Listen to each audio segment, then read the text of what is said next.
ಶಿವಮೊಗ್ಗದಲ್ಲಿ ನಿಮ್ಮ brother against ಮತ್ತು ಈಶ್ವರಪ್ಪ ಅವರು ಕಂಟೆಸ್ಟ್ ಮಾಡ್ತಾರೆ ಇಂಡಿಪೆಂಡೆಂಟ್. ನಮ್ಮ ಬ್ರದರ್ಗಿಂತ ಹೆಚ್ಚಾಗಿ 3ನೇ ಬಾರಿ ಸಂಸದರಾಗಿ ಆಯ್ಕೆ ಆಗಿದ್ದಾರೆ, 4ನೇ ಬಾರಿಗೆ ನಿಲ್ತಾ ಇದ್ದಾರೆ, ಗೆಲ್ತಾರೆ. ಹೇಳಿ.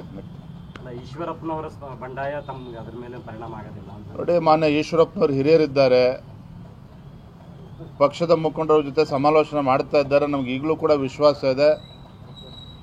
ಇವತ್ತೇನು ಹಾವೇರಿ ಲೋಕಸಭಾ ಕ್ಷೇತ್ರ ಬಸವರಾಜ ಬೊಮ್ಮಾಯಿ ಅವರು ಅಭ್ಯರ್ಥಿ ಮಾಡಬೇಕು ಅಂತಕ್ಕಂಥ ತೀರ್ಮಾನ ವಿಜೇಂದ್ರ ತೀರ್ಮಾನ ಅಲ್ಲ. ಹಾವೇರಿ ಲೋಕಸಭಾ ಕ್ಷೇತ್ರ ಇರ್ಬೋದು, ರಾಜ್ಯದ ಯಾವುದೇ 28 ಕ್ಷೇತ್ರಗಳಲ್ಲಿ ಯಾರು ಅಭ್ಯರ್ಥಿ ಆಗಬೇಕು ಅಂತಕ್ಕಂಥದ್ದನ್ನ ಕೇಂದ್ರದ ಪಾರ್ಲಿಮೆಂಟರಿ ಬೋರ್ಡ್ ಚುನಾವಣೆಯ ನಮ್ಮ ಎಲೆಕ್ಷನ್ ಕಮಿಟಿ ಏನಿದೆ ಪ್ರಧಾನಮಂತ್ರಿಗಳ ನೇತೃತ್ವದಲ್ಲಿ ಆ ಕಮಿಟಿ ತೀರ್ಮಾನ ಮಾಡ್ತಕ್ಕಂಥದ್ದು, ವಿಜೇಂದ್ರ ಅಥವಾ ರಾಜ್ಯದ ಅಧ್ಯಕ್ಷ ತೀರ್ಮಾನ ಅಲ್ಲ. ಹಾಗಾಗಿ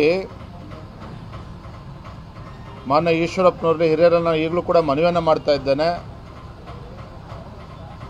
ತಾವು ಯಾವತ್ತೂ ಕೂಡ ಭಾರತೀಯ ಜನತಾ ಪಾರ್ಟಿ ಕಟ್ಟಾಳವಾಗಿ ಪಕ್ಷ ಸಂಘಟನೆಯಲ್ಲೂ ಕೂಡ ತಮ್ಮದೇ ಆದಂಥ ಒಂದು ಕೊಡುಗೆಯನ್ನು ನೀಡಿದ್ದೀರಿ, ಸಂಘಟನೆಗೆ ಒತ್ತನ್ನು ಕೊಟ್ಟಿದ್ದೀರಿ. ಸುನೀಲ್ ಪಾಲಿ ಹೌಸ್ನಲ್ಲಿ ತರಕಾರಿ ಕೃಷಿ ಮಾಡಿ ಎಕರೆಗೆ 40 ಲಕ್ಷ ಗಳಿಸ್ತಿದ್ದಾರೆ. ನೀವು ಕೂಡ ಅವರಿಂದ ಕಲಿಬೇಕಾ? ಅವ್ರ ಜೊತೆ ವಿಡಿಯೋ ಕಾಲ್ನಲ್ಲಿ ಮಾತಾಡಬೇಕಾ? ಈಗಲೇ ಫ್ರೀಡಮ್ ಆ್ಯಪ್ ಡೌನ್ಲೋಡ್ ಮಾಡಿ. ಪಕ್ಷದ ತೀರ್ಮಾನವನ್ನು ಒಪ್ಪಿಕೊಂಡು ಗೌರವಿಸಿ ತಮ್ಮ ಏನು ನಿರ್ಧಾರವನ್ನು ಕೈಗೊಂಡಿದ್ದಾರೆ ಅದರಿಂದ ಹಿಂದೆ ಸರಿಬೇಕು ಅಂತೇಳಿ ತಮ್ಮ ಮೂಲಕ ಅವರಿಗೆ ರಾಜ್ಯದ ಅಧ್ಯಕ್ಷನಾಗಿ ವಿನಮ್ರವಾಗಿ ವಿನಂತಿಯನ್ನು ಮಾಡ್ತಾ ಇದ್ದೇನೆ.